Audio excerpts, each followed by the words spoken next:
Good morning, everyone. Thanks for joining today.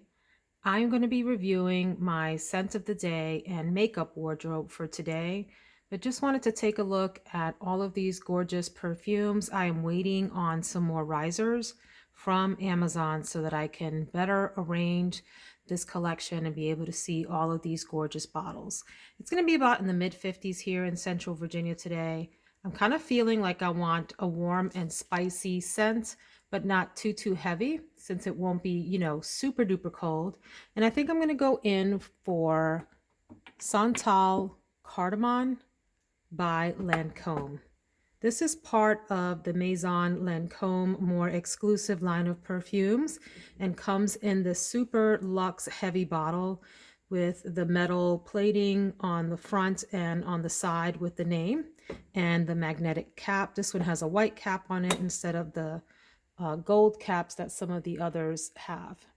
So let's check out the notes and impressions for Santal Kardamon. So I don't think that this is a safe blind buy. I would definitely advise you to sample this if you're interested in it first. I think of it as sitting in the same family as some of the great leathery scents that have a little bit of spiciness to them and some creaminess in the background. To me, this smells a lot like if Replicas by the Fireplace had a love child with Dolce and Gabbana, The Only One. If you marry these two together and maybe throw in a couple of drops of patchouli, that sort of rosy patchouli scent, you will end up with something like Santal Kardamon. I think it's a really nicely blended scent, and I'd like to share the note structure. So it has top notes of mandarin orange, pink pepper, and bergamot, middle notes of cardamom, liquor, orange blossom, neroli, and pepper, and then base notes of sandalwood, vanilla, leather, amberwood, cashmere, birch, which is the first time I've seen that scent in a note pyramid, and that patchouli. This is definitely a spicy, leathery scent with some powder sort of surrounding the wood and the spice. There's a little hint of the citrus that comes through, and it's also aromatic. Like with all of the Maison Lancome scents, perfumes, colognes, fragrances, whatever you'd like to call them, these are mostly all unisex, if I'm not mistaken. Anyone can wear them, man or woman. And you want to be soft on the spraying. Don't be like me and overspray. I almost had an emergency in the state of Virginia when I used Oud Bouquet and oversprayed it. Oud Bouquet is in the same line and is a very, very potent, powerful, far projecting, huge sillage kind of scent. And I think with that one, the day that I wore it, yes, I'm embarrassed to admit, but I'm going to say it. I sprayed it like 8 times. Oh my God, what was I thinking? 2 sprays would have been great. Maybe one on the front of my body somewhere, and maybe one to kind of spritz up in the air and walk through. That's it. That's really all you need for these fragrances in this Maison Lancome line. If you overspray, you are going to knock everyone out. All life form within a square mile of you is going to wither, die, disintegrate, and never come back to life. Period. End of story. These can be really super, super strong scents. So that's a good thing. These huge, big, over 3 ounce bottles will last you years, I would think, many, many years, maybe a decade or more if you spray lightly. Anyhow, this is a warm, beautiful, leathery scent. I think 2 sprays will be fine, maybe one on each, in each elbow or something like that.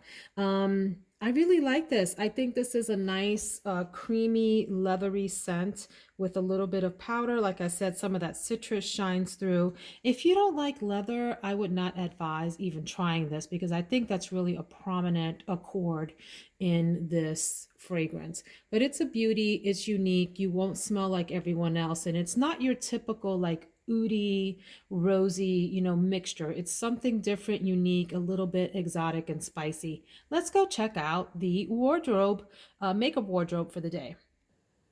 So I've got my cup of black coffee and my makeup wardrobe here to share with you. Still getting ready, so I've got my Christmas robe on.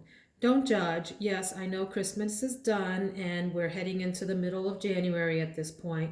But I mean, who doesn't love a super cozy robe? Anyhow, makeup.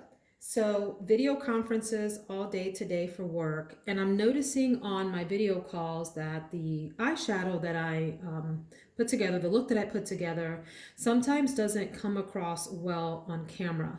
What I mean by that is the depth of the eyeshadow doesn't show up. The blending, the transitions kind of washes out in video calls and in pictures and so forth. And so today I'd like to try to deepen up the crease significantly more than I have in previous days. And so I'm going to go in with Naked Urban Decay Heat.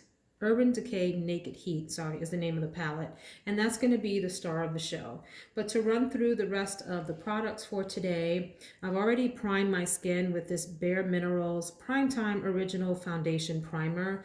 It has a real like silicone texture to it. Well, that squirted across the room. Sorry if that was gross.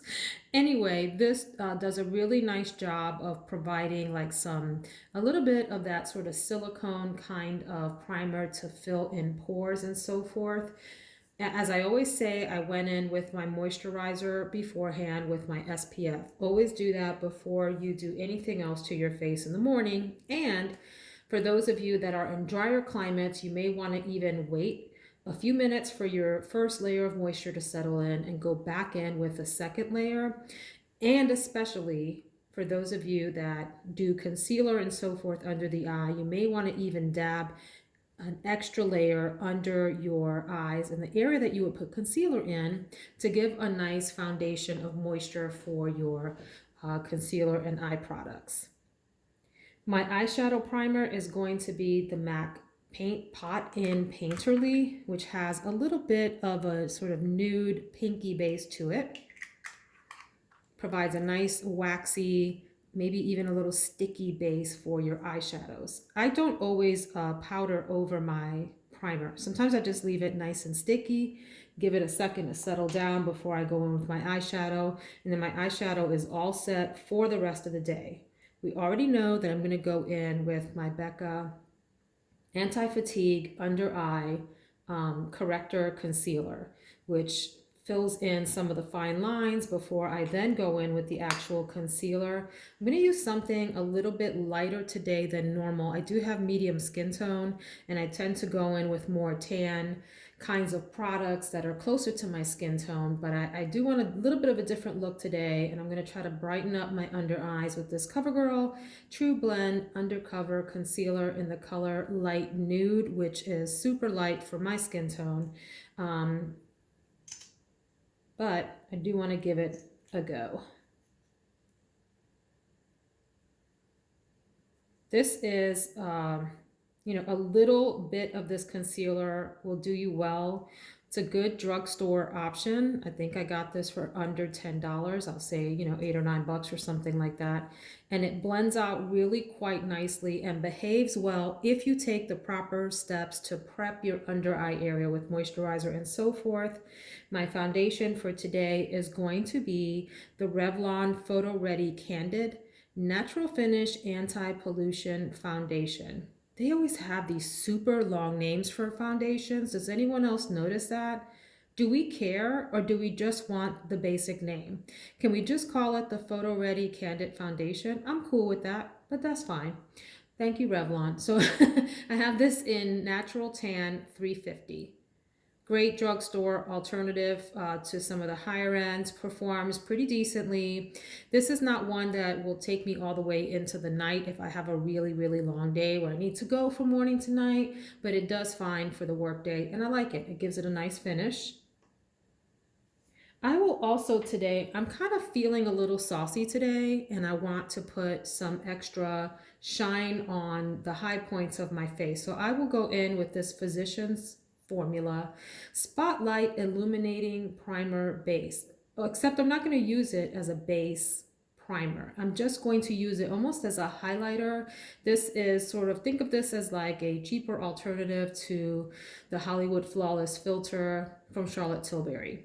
And just apply it to like the top parts of your cheeks, a little bit on the bridge of my nose, maybe a dot over my on my forehead, like over my eyebrows, just a little bit to give some highlight and shine to the center of my face. And that, by the way, if you do video conferencing using one of these kind of glow lotions, but strategically, don't put it all over your face. You're gonna look like a disco ball. Trust me, people, strategically, and it'll come across really nicely on camera.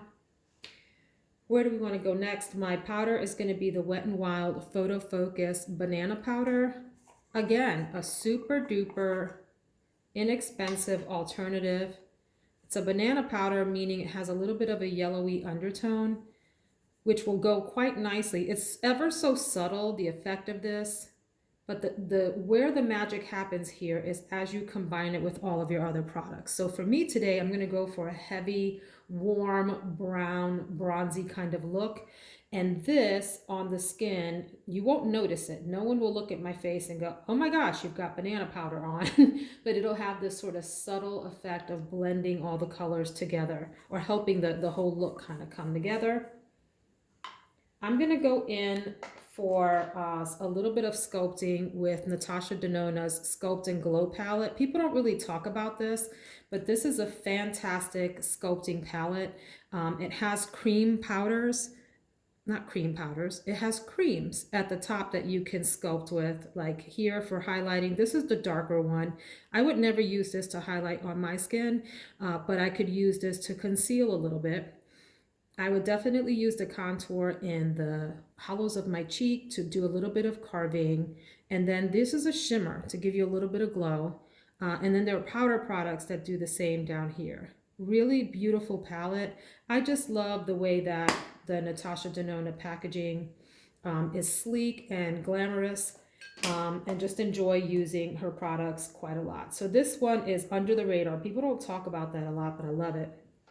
I'll then go in with my Urban Decay Naked Heat palette, another one that has fallen off the radar. So, do I think this is the best palette on the market? Absolutely not. Do I think this is a solid contender among the others? I sure do. I like this palette. It's got some really great warm tones in here. Now, these are not the best performing. Again, if I wanted an eyeshadow to take me into the night, I would go to my Pat McGrath or my Natasha Denona, maybe even my Viseart, any day, all day over any of my other palettes. But Urban Decay has a great line of eyeshadows, no complaints, right? Just not the one I would choose for the highest performer. Anyhow, I will probably do a base all over most of my eye lids and crease and whatever transition part with something light in here like one of these. I do want a deeper crease today, so I'm probably going to go in with this, which is Cayenne, and maybe in Fuego, just to create a lot of definition in that crease area, and then also right above the crease to sort of deepen the eye socket look. And then go in with maybe Lumbre or yeah, I think I'll go in with that on the eyelid. But in the inner part of the eyelid, I might do like chaser to keep that part light since the rest is going to be dark. And I may use Ashes as an eyeliner. So I'll take a little smudger brush and then go heavy on that, with that into the outer third of the lower lid and smudge that out, as well as the outer third of the upper lid as well as an eyeliner. I do have another eyeliner on standby in case that doesn't work out, and that's the Wet n Wild On Edge Long Wearing Eyeline. Oh gosh, these names. Hold on, I need a sip of coffee. These names will wear me out, guys. Goodness. On Edge Long Wearing Eye Pencil in the color Wooden, like wood. See what they did there? Rim shot. Wouldn't you know? Nice really deep brown color that is super easy to smudge. Just love that. Give yourself a nice little smoky look. Okay, even though I'm going to sculpt with the Natasha Denona palette, I will take the butter bronzer in the color Endless Summer with a bigger, fluffier brush and kind of toast all around the edges of my face with that. You can't go wrong with these butter bronzers. They're, tried and true. I've got like 5 colors or something crazy like that. Hate the packaging. I don't dislike the colors and all that. I just hate how bulky it is. I wish it was smaller. And then they also have whatever in the world this thing is supposed to be.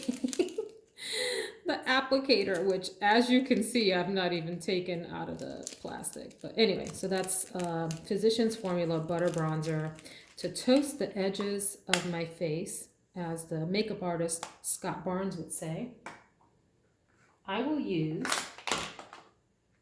don't run away from me products, Burt's Bees Bare Peach Blush. Who turned me on to this? I think it was Kathleen. Yeah, Kathleen Lights turned me on to this color and the Cinnamon Toast a few years ago. If you haven't heard of Kathleen Lights and you love watching goofy YouTubers just having fun, she is so much fun to watch. Kathleen Lights, she does mostly makeup, a little bit of lifestyle, and then she has this other channel that she does, I think it's called Cafecito, where she does these Spanish novella types of scenes that are just hysterical, super duper fun. But this is a nice peachy color. In fact, I may mix that with the Cinnamon Toast from Burt's Bees. My only issue with this is it doesn't last very long. It's powdery, it goes on, it looks amazing when it first goes on, and then a few hours later, you're like, hello, Burt's Bees, where did you go? They abandon you. So when I was growing up, we would call that a flat lever. Has anyone ever heard that term? If you grew up in in New York in the 80s and a friend left you, you would call them a flat lever. Burt's Bees are flat levers. But I do like the color, and I work from home. I'll just come back up and reapply it. I am going to use as a little bit of highlight this Becca Topaz. Now, don't be intimidated by these darker highlights. I know you would think, what? Aren't highlights supposed to be like a juicier, champagne-y, silvery color or whatever? And I say to that, nay. You can use these darker highlights, and it doesn't matter if you're lighter skin tone. It really depends on what you do with the rest of your look. You can take just a little bit of this, just a little, and kind of mix it in with the top part of your cheek look. So I would maybe layer this ever so lightly over the Burt's Bees Peach, but just on the very top of my cheekbone area as a highlight. Let's go on. I will use Pat McGrath's Dark Star Mascara. This has become a staple. I think I will definitely repurchase when I'm done with this. It was a surprise. I was one of those people that thought, you don't need high-end mascara. There are great mascara options at the drugstore. And that is absolutely accurate. There's some wonderful drugstore options, some that I've run through and repurchased over and over again. But this is also special, and I like it, and I like the packaging, and it performs well. It doesn't flake, it doesn't smudge. It has a nice hourglass applicator, and it's a nice dry formula. Love it. We'll go into my eyebrows with my Precisely My Brow pencil. I'm not really creative with eyebrow products. Here's why. I like to know that what I'm going to put on my eyebrows works. Your eyebrows help to frame your eyes. And so that is not one place that I really want to experiment, because if you do, you look like a clown. We all know what we're talking about. The ladies that really apply, or gentlemen, or whoever's doing makeup, apply way too heavy on the eyebrows, and it looks too blocked off and doesn't have a natural look. I prefer a natural look, and so this is in the color 3.5, and I'll just use this to fill in some of the sparser areas and also to bring the tail of my eyebrow down a little further, and it helps frame out my face nicely. But I do want it to look natural. I never want somebody to run up on me and be able to see a lot of product on my eyebrow. So that's tricky to pull off. I do like this Anastasia brow gel, tinted brow gel. I used to use this exclusively at one point because, you know, Anastasia was sort of ruling the brow game. And then you have all these other players that have come on recently with some really fantastic products and sort of unseated Anastasia as the queen of the eyebrows. But I still go back to this brow gel. I don't always use it, but I like this particular color, which is brunette. And it has like this brownish goldy tint to it that, you know, you can't come up on your eyebrows and go, oh my gosh, she's got like gold in her eyebrows. That's not what I mean. I mean that it gives like this sort of, I don't know, just a lighter sort of auburn-like tint to the eyebrows, which really helps frame things out nicely and then complements a brown eyeshadow look really well. For the lips, I will go in with the ColourPop BFF Lippy Pencil in the color 3. This is the darkest of the shades. And I know that looks really dark and intimidating, but it blends out and plays really nicely with lipsticks. I will use CoverGirl 24 Hour Matte Hustler. Not my favorite formula, but I do like this particular color. So because I'm going to let my eyes really be the star of the show, I want to keep my lip light and more on the neutral side and not really compete with the darker, more sultry eyeshadow look. So I will put that all over the lip and then use Milani Bahama Beige, which has a little bit of glossy shimmer to it, maybe in the middle. Now on camera, it may not look like that makes much of a big difference, but in person it does. And I will use my Makeup Academy gloss in the color Bear to just give the center of my lips a little zhuzh. So I will put that sort of right in the middle of the lips, upper and lower, smush them together, and that little bit of highlight on the lips helps to really make your lips look full, juicy, and ready for the day. So that is the makeup wardrobe for today. Hope you enjoyed the video. If you did, please consider liking the video and subscribing so that you can join me for future content. Have a blessed, productive day.